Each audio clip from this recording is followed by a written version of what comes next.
इतनी नफरत पंजाब से क्यों है?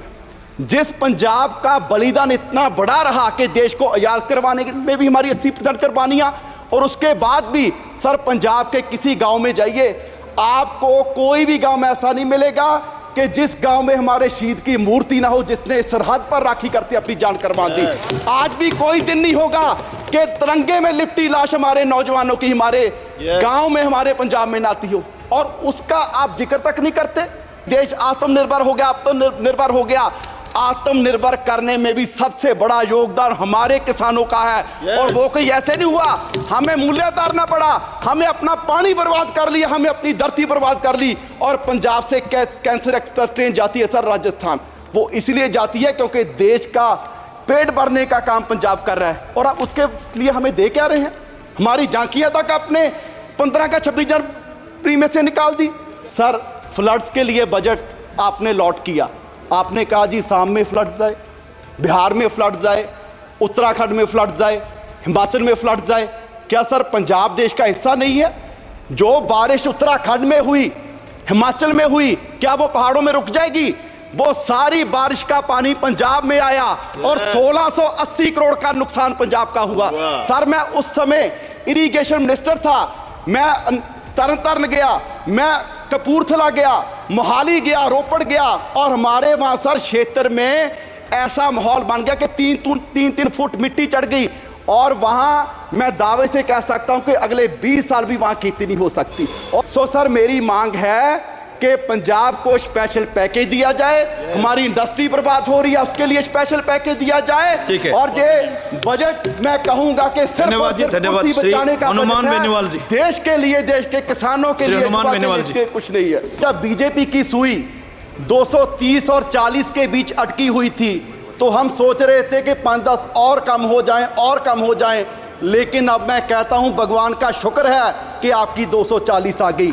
अगर 5-10 और कम हो जाती, पता नहीं बाबूजी नायडू जी के साथ कोई और बाबूजी आ जाते, और इस वजह से और शिक्षा का, स्वास्थ्य का, मनरेगा का और किसानों का बजट और कम हो जाता। किसानों से वादा किया गया था कि 2 गुना उनकी आमदनी करेंगे, एमएसपी का वादा किया गया, लेकिन बड़े दुख की बात है कि इसमें 27% फर्टिलाइजर पे सब्सिडी कम करके उन किसानों पर नया बोझ पाने का काम किया गया और उनकी आमदनी और कम कर दी गई। क्या हम बात कर रहे हैं, मैडम भी बोल रही थे कि जी 10 साल पहले ऐसे थे, 10 साल पहले ऐसा था। सर सिर्फ आंकड़ों से भारत आगे नहीं जाएगा।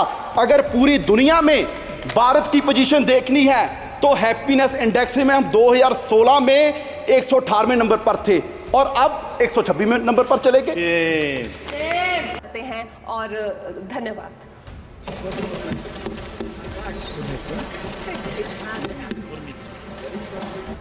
गुरमीत सिंह मीत हैर जी, गुरमीत सिंह जी। धन्यवाद सभापति जी, आपने मुझे अपनी बात रखने का मौका दिया। और सभापति जी मैं शुरुआत, क्योंकि पूरे बजट में मेरे प्रदेश पंजाब का जिक्र तक नहीं किया गया, मैं विरोध दर्ज करवाते हुए बात अपनी शुरू करना चाहूँगा। सभापति जी, जब मैं स्कूल में पढ़ता था तो दीवारों पे एक नारा लिखा रहता था, हम दो हमारे दो। और पूरे देश के लोग जानते हैं कि पिछले 10 साल 2 साहब की सरकार चल रही थी। अब उन 2 साहब के कंधों पर और 2 लोग बैठ गए हैं और वो पुराना नारा पूरी तरह फिट हो गया कि हम दो हमारे दो। सभापति जी, चलो ये तो पुराना नारा है, एक नया नारा इस सरकार का, सबका साथ सबका विकास। लेकिन मुझे लगता है कि वो नारा भी 2 का विकास बाकी सबका सत्यानाश इस बजट में सारा कुछ दर्शाया जा रहा है। सभापति जी, जिस दिन इलेक्शन का रिजल्ट आ रहा था तो स्वाभाविक है सारे लोग अपना देख रहे थे और पूरे देश का भी देख रहे थे कि क्या बन रहा है, किसकी सरकार बन रही है। और जब बीजेपी की सुई 230 और 40 के बीच अटकी हुई थी तो हम सोच रहे थे कि 5-10 और कम हो जाएं, और कम हो जाएं। लेकिन अब मैं कहता हूं भगवान का शुक्र है कि आपकी 240 आ गई। अगर 5-10 और कम हो जाती, पता नहीं बाबूजी नायडू जी के साथ कोई और बाबूजी आ जाते, और इस वजह से और शिक्षा का, स्वास्थ्य का, मनरेगा का और किसानों का बजट और कम हो जाता। मैं समझता हूं कि पिछले 77 वर्ष से इतना मजबूरी बस बजट किसी सरकार ने नहीं पेश किया होगा जितना इस बार एनडीए सरकार ने बजट पेश किया है। मैं समझता हूं कि ऐसे नहीं कि हमारे जितने विपक्ष के साथी हैं वो बहुत खुश होंगे इस बजट से, क्योंकि हरियाणा वाले हैं, महाराष्ट्र वाले हैं, उनके वहाँ तो इलेक्शन भी है। लेकिन मैं उनको कहना चाहता हूँ कि आप सरकार की मजबूरी समझिए। यूं ही कोई इतना बेवफा नहीं होता, कुछ तो मजबूरियां रही होंगी, और मजबूरी सिर्फ यही है कि वो सत्ता वाली कुर्सी बचानी है और उसके लिए कुछ भी करना पड़ जाए। और उसके लिए आपने अपने बजट में जो 4 बातों का जिक्र किया है कि युवा का, किसान का, महिलाओं का, गरीबों का ख्याल इस बजट में रखा गया है। तो सभापति जी, किसानों से वादा किया गया था कि 2 गुना उनकी आमदनी करेंगे, एमएसपी का वादा किया गया, लेकिन बड़े दुख की बात है कि इसमें 27% फर्टिलाइजर पे सब्सिडी कम करके उन किसानों पर नया बोझ पाने का काम किया गया और उनकी आमदनी और कम कर दी गई। क्या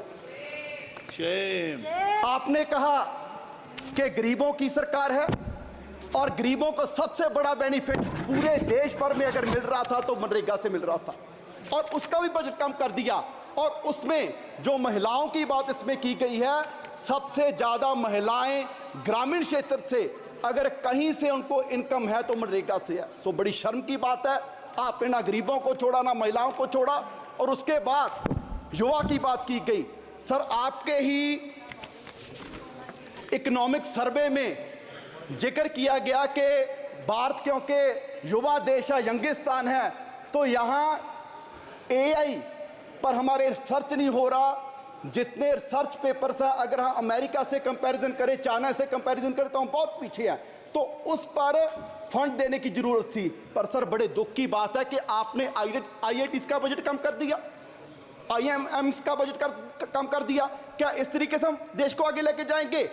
हम बात कर रहे हैं, मैडम भी बोल रही थे कि जी 10 साल पहले ऐसे थे, 10 साल पहले ऐसा था। सर, सिर्फ आंकड़ों से भारत आगे नहीं जाएगा। अगर पूरी दुनिया में भारत की पोजीशन देखनी है तो हैप्पीनेस इंडेक्स में हम 2016 में 118वें नंबर पर थे और अब 126वें नंबर पर चले गए। ग्लोबल हंगर में हम 111वें नंबर पर हैं 125 देशों में।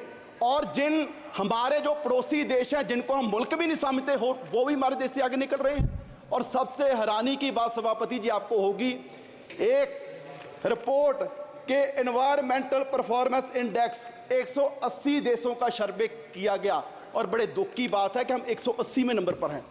एक देश भी हमसे पीछे नहीं, और हम कह रहे हैं कि जी हम विश्व गुरु बनेंगे। सर, सिर्फ बातों से विश्व गुरु नहीं बनेंगे। पूरे देश के हालात ये हैं कि 140 करोड़ की पॉपुलेशन में सिर्फ 4.25 करोड़ लोग हैं जिनकी सैलरी, जिनकी कमाई महीने की 25,000 से ज़्यादा है। आप सोचिए, जिनकी 25,000 से महीने की सैलरी कम है, क्या वो किस तरह का कोई सम्मानजनक जीवन वो व्यतीत कर रहे होंगे? यहाँ पर माननीय वित्त मंत्री जी ने बड़े गर्व से कितने बार पता नहीं कहा कि जी 85 करोड़ लोगों को हम राशन दे रहे हैं, 85 करोड़ लोगों को राशन दे रहे हैं। ये कोई गर्व की बात नहीं, मुझे लगता है कि सरकार के लिए शर्म की बात है कि पिछले 10 साल में आप 85 करोड़ लोगों को गरीबी से बाहर निकाल पाए, और आप इसकी चीज को बड़े गर्व से बता रहे हैं। बैजा बैजा बैजा, ओ बैजा, ओ बैजा बैजा। और सर, बैजा, ऐसे देश आगे नहीं बढ़ेगा। और सर, अगर मैं लास्ट में अपने क्षेत्र पंजाब की बात करूं, क्योंकि सर वैसे तो किसी प्रदेश का ध्यान नहीं रखा गया, अगर मैं पंजाब की बात करूं, सर फ्लड्स के लिए बजट आपने लॉट किया। आपने कहा जी साम में फ्लड्स आए, बिहार में फ्लड्स आए, उत्तराखंड में फ्लड्स आए, हिमाचल में फ्लड्स आए। क्या सर पंजाब देश का हिस्सा नहीं है? जो बारिश उत्तराखंड में हुई, हिमाचल में हुई, क्या वो पहाड़ों में रुक जाएगी? वो सारी बारिश का पानी पंजाब में आया और 1680 करोड़ का नुकसान पंजाब का हुआ। सर मैं उस समय इरिगेशन मिनिस्टर था, मैं तरन गया, मैं कपूरथला गया, मोहाली गया, रोपड़ गया और हमारे वहां सर क्षेत्र में ऐसा माहौल बन गया कि 3-3 फुट मिट्टी चढ़ गई और वहां मैं दावे से कह सकता हूं कि अगले 20 साल भी वहां खेती नहीं हो सकती। और सर 2 मिनट और सर मैं पंजाब के पॉइंट ऑफ व्यू से कहूं, इतनी नफरत पंजाब से क्यों है?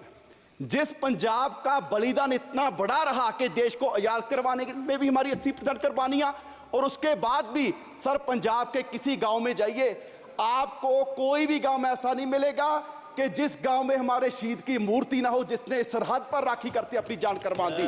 आज भी कोई दिन नहीं होगा कि तिरंगे में लिपटी लाश हमारे नौजवानों की हमारे गांव में, हमारे पंजाब में ना आती हो, और उसका आप जिक्र तक नहीं करते। जिस बात के लिए आप कह रहे हैं कि जी देश आत्मनिर्भर हो गया, आत्मनिर्भर हो गया, आत्मनिर्भर करने में भी सबसे बड़ा योगदान हमारे किसानों का है। और वो कोई ऐसे नहीं हुआ हमें मूल्य उतारना पड़ा, हमें अपना पानी बर्बाद कर लिया, हमें अपनी धरती बर्बाद कर ली। और पंजाब से कैंसर एक्सप्रेस ट्रेन जाती है सर राजस्थान, वो इसलिए जाती है क्योंकि देश का पेट भरने का काम पंजाब कर रहा है। और आप उसके लिए हमें दे क्या रहे हैं?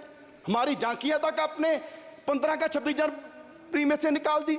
सो सर मेरी मांग है कि पंजाब को स्पेशल पैकेज दिया जाए, हमारी इंडस्ट्री बर्बाद हो रही है उसके लिए स्पेशल पैकेज दिया जाए।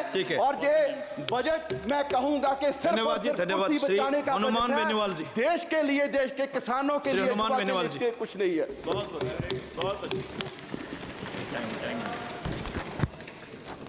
सभापति महोदय, सबसे पहले तो मैं आपको धन्यवाद दूंगा कि आज देश का जो बजट जिस पे चर्चा चल रही है उस पर आपने मुझे बोलने का मौका दिया केंद्रीय बजट पे।